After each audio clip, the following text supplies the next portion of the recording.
Bismillahirrahmanirrahim. Dear students, welcome to our lecture of Computer Science for Intermediate Part 2. हम पहला chapter data basics पढ़ रहे हैं और उसमें फाइल की टाइप्स को हमने लास्ट टाइम डिस्कस किया था। आज फिर हम वहीं से अपनी बात को शुरू करेंगे जहां हमने अपनी बात को कल छोड़ा था।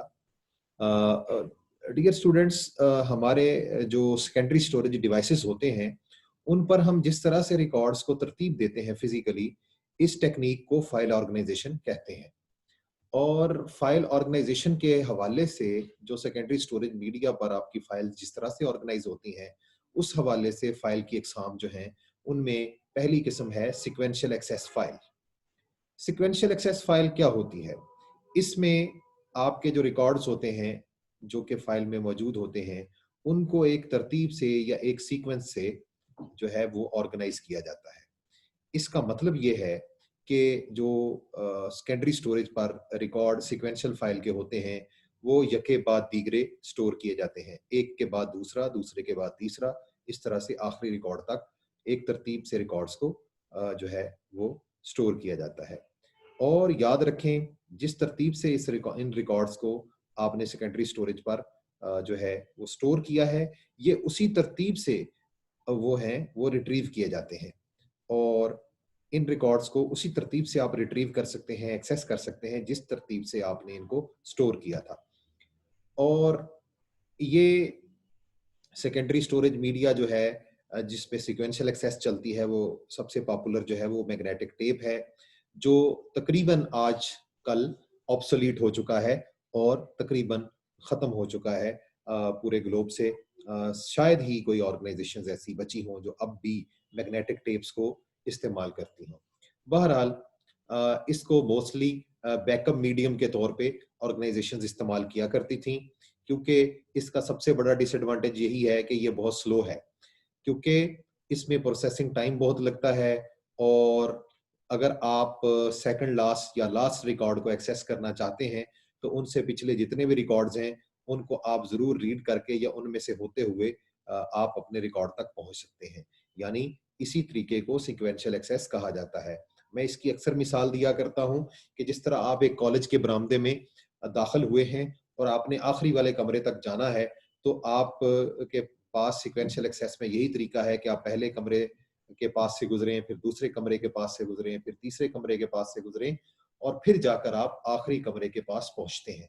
This is called sequential access. बिल्कुल इसी तरीके से हमारी जो मैग्नेटिक टेप होती थी, उस पर जो रिकॉर्ड्स थे वो इसी तरीके से ही रिकॉर्ड जो हैं वो स्टोर किए जाते थे, यके बाद दीगरे, यानी वन आफ्टर अनदर, और इसी तरीके से उनको रिट्रीव किया जाता था।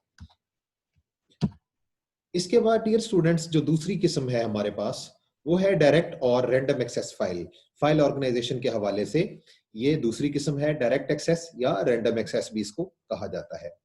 इसमें किसी खास तरतीब से रिकॉर्ड स्टोर नहीं किए जाते, कोई तरतीब नहीं होती। जहां आपको फ्री स्पेस मिलती है, आप अपने रिकॉर्ड्स को वहीं सेव कर देते हैं। और इसकी इसका जो मरकजी ख्याल है वो ये है कि हर रिकॉर्ड को कहाँ जखीरा करना है, कहाँ स्टोर करना है, इस चीज का फैसला करने के लिए रैंडम एक्सेस में या डायरेक्ट एक्सेस में हम एक की वैल्यू जो है उसको कैलकुलेट करते हैं।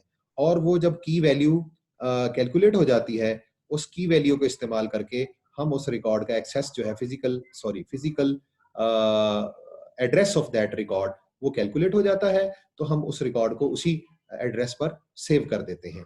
और ये जो की वैल्यू होती है, यही तयन करती है कि कोई रिकॉर्ड कहाँ सेव होगा।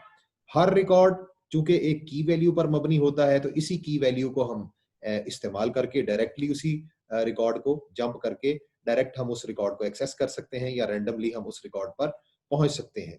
और इसके लिए पिछले रिकॉर्ड्स को ट्रेवर्स करना जरूरी नहीं होता, क्योंकि इसमें वो जो फिजिकल एड्रेस है उसकी की कैलकुलेट हो जाती है, लिहाजा उसकी वैल्यू को इस्तेमाल करके हम डायरेक्टली उस रिकॉर्ड को एक्सेस कर सकते हैं।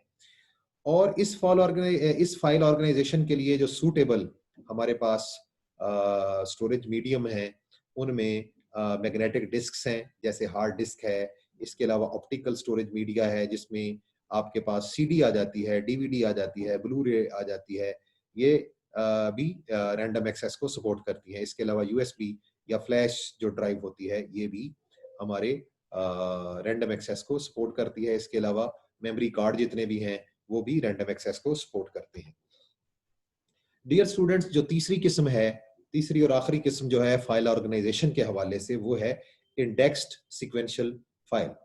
ये जो होती है इंडेक्स्ड सीक्वेंशियल फाइल, इसमें रैंडमली हम अपने रिकॉर्ड्स को स्टोर नहीं करते, बल्कि इसमें या तो असेंडिंग ऑर्डर में स्टोर कर देते हैं या फिर हम डिसेंडिंग ऑर्डर में स्टोर कर देते हैं। और अपने रिकॉर्ड्स को आपने असेंडिंग ऑर्डर में स्टोर करना है या डिसेंडिंग ऑर्डर में स्टोर करना है, इसका फैसला भी एक की को कैलकुलेट करके हम करते हैं। जब वो की कैलकुलेट हो जाती है तो फिर फाइल्स की के अंदर जो मौजूद रिकॉर्ड हैं उनकी तरतीब का भी हमें फैसला हो जाता है। इसके अलावा इसमें इजाफी तौर पे एक इंडेक्स फाइल भी मेंटेन की जाती है, इसीलिए इसका नाम इंडेक्स्ड सीक्वेंशियल रखा गया है। इंडेक्स जो होती है उस इंडेक्स में बेसिकली की वैल्यूज ही लिखी हुई होती हैं, जो कि हर रिकॉर्ड के कॉरेस्पॉन्डिंग डिस्क एड्रेस को रेफर कर रही होती हैं। यानी हमारे पास एक इंडेक्स फाइल होती है, बिल्कुल किताब के पहले सफ़े की तरह, जिसपे चैप्टर नंबर और पेज नंबर मौजूद होता है। बिल्कुल इस तरह इसमें इंडेक्स फाइल में हमारे पास की वैल्यूज होती हैं हर रिकॉर्ड की, जो कि आपकी फाइल में स्टोर जो है डिस्क पर स्टोर किया गया है। और ये इंडेक्स जो है उस प्लेस को रेफर कर रहा है, लिहाजा इसी इंडेक्स को हम इस्तेमाल करके उस रिकॉर्ड तक पहुंच जाते हैं जिस रिकॉर्ड को आपने डिस्क पर ज़ख़ीरा किया है। और याद रखें, जब भी कोई रिकॉर्ड आप नया फाइल में ऐड करेंगे या किसी रिकॉर्ड को अपडेट करेंगे या रिकॉर्ड को डिस्क से डिलीट करेंगे, तीनों सूरतों में आपने इंडेक्स फाइल को भी लाजमी अपडेट करना है। और इसी तरीके को इंडेक्स सीक्वेंशियल कहते हैं। इसमें जो रिकॉर्ड्स होते हैं दोनों तरीकों से एक्सेस हो जाते हैं।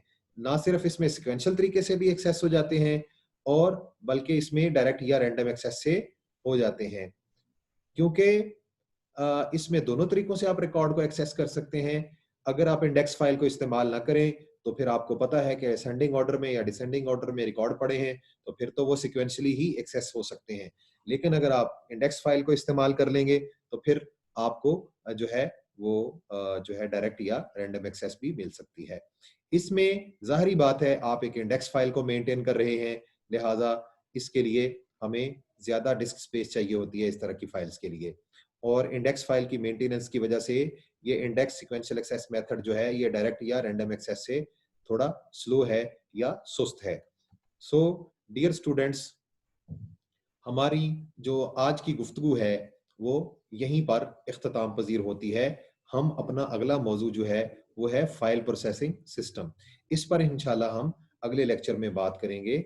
आज के लिए हमारे लेक्चर से फिलहाल इतना ही। इंशाल्लाह नेक्स्ट टाइम हम फाइल प्रोसेसिंग सिस्टम के साथ हाजिर खिदमत होंगे। तब तक के लिए अल्लाह हाफिज।